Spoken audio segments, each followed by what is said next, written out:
হোসেন ইউনূস এটা বারবার বলছেন, আমরা আবারও বলি নির্বাচন নিয়ে কোনো ধরনের কোনো অনিশ্চয়তা নাই।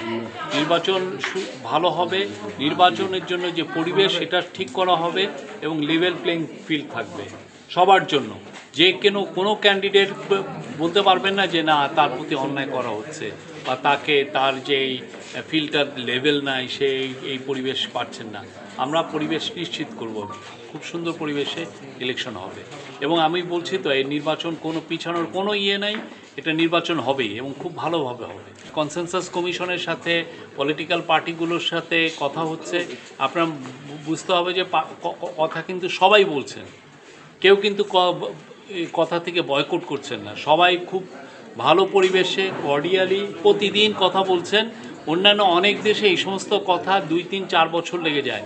সেখানে আমাদের পার্টিগুলো যেই ধরনের সিনসিয়ারিটি শো করছেন, যার ফলে দেখেন খুব দ্রুত অনেক বিষয়ে ঐক্যমত্য পৌঁছানো হচ্ছে।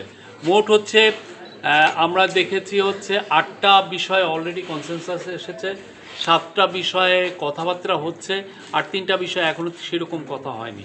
বাট আমরা মনে করি যে প্রত্যেকটা বিষয়েই খুব ভালো একটা কংক্রিট রেজাল্ট আসবে এবং এর পরে যেটা যে আমরা আশা করব যে জুলাই সনদটাও সবাই সাইন করবেন।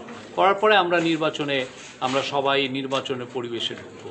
এই মনসুনটা এই যে বৃষ্টির সময় শেষ হওয়ার পরেই দেখবেন যে পুরো গ্রামে গঞ্জে বাংলাদেশের আনাচে কানাচে নির্বাচনের হাওয়া বইছে। এবং বাংলাদেশে আমি বলবো অনেক বছর বাংলাদেশে ইয়াং ছেলেরা ভোট দিতে পারেন নাই, এবার অনেক ইয়াং ছেলেরাও এই